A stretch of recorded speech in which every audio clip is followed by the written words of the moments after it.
The Energy Vampire. Chapter 1. The Vision.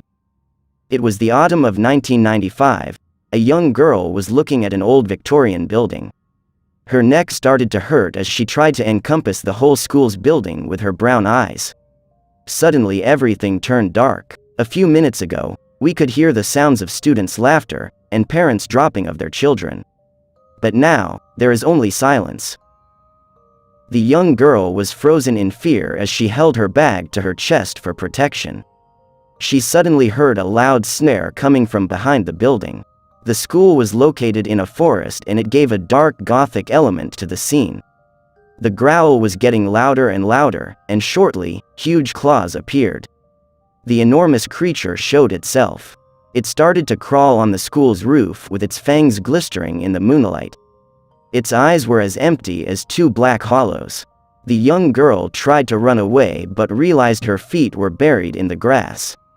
Suddenly from the grass appeared miniature hands that held her down as they laid her down, wearing only her school uniform. She felt the chill of the night on her beautiful hazelnut skin as she started to shiver and screaming for help. The large creature heard her, and jumped from the roof and crawled to her. Its size was overpowering and frightening. Not even a school bus could stop this thing. It was on all fours with a large serpent tongue. It puts its massive claws to both sides of the young girl's body, and it flattened her soft black curls. She started to cry as the creature hissed at her. Its hideous reptilian head came closer to her ear and snarled, "Wake up, wake up, wake up." The young girl opened her eyes and saw herself standing in the same spot just as this morning. She was standing right in front of the school's gate and it was morning. The students were outside, but only that the creature was gone. What happened? She whispered to herself. The girl ran her fingers to her hair. Suddenly, she felt someone hugging her from behind. "Good morning, Farah. Great seeing you again." A young girl with beautiful olive skin and long jet black hair that reached to her knees, and her beautiful face had a massive grin. "Hey Nura, how are you?" Farah asked with a shaken voice. "Are you okay?" Nura asked with a concerned face.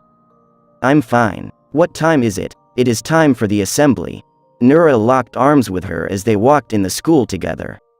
They headed to the assembly room and sat in the middle row. Farah saw Haneen, who was reading Bram Stoker's Dracula. "Hi Haneen, how was your break?" Farah said while sitting next to her. "Gloomy, dark and miserable. And yours?" Haneen said, not looking up from her book. "It was great. Not long enough." "Hey ladies, be quiet. Mr. White is giving us vital information so that we don't make wrong decisions that could affect our lives." Nura said with a sarcastic tone. "Wow, I didn't know you suddenly became a prefect during your summer break. What did you do? Scrub the classroom clean?" Farah asked with a smile. "Silence, child," Nura said, paused and added, "It has started. I don't know why you two care so much about this school.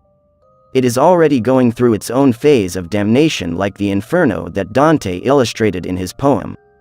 Haneen said while finally looking up from her book.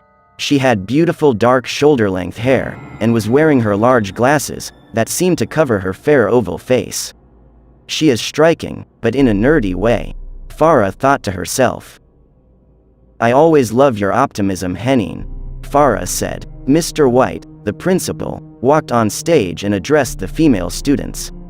He was a frail old-looking man, considerably tall, with a bald head. "Dear students," he said with a deep voice. "Today is the first day of the semester. Welcome back. We hope we all have a wonderful and blissful year. This semester, we will have our final exams that will determine your future options on which university you will be able to attend. There is no pressure," he half-joked. There was utter silence in the room. Few hours later, the girls walked to their English classroom. They sat on their respective seats as Mrs. Page checked their names for attendance. Farah started to drown out Mrs. Page's voice and closed her eyes as she started to daydream about her future in attending Cambridge. As she saw herself cycling through one of the many colleges within the university, suddenly, the bicycle track turned red and there was a river of blood. Farah fell off from her bicycle and into the river of blood.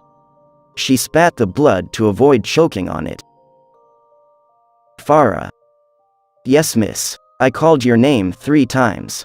Next time, answer please, Mrs. Page told her with a scowl on her face. Sorry, miss, Farah said. She opened her book, and her thoughts were on the river of blood. What is happening to me? She thought to herself.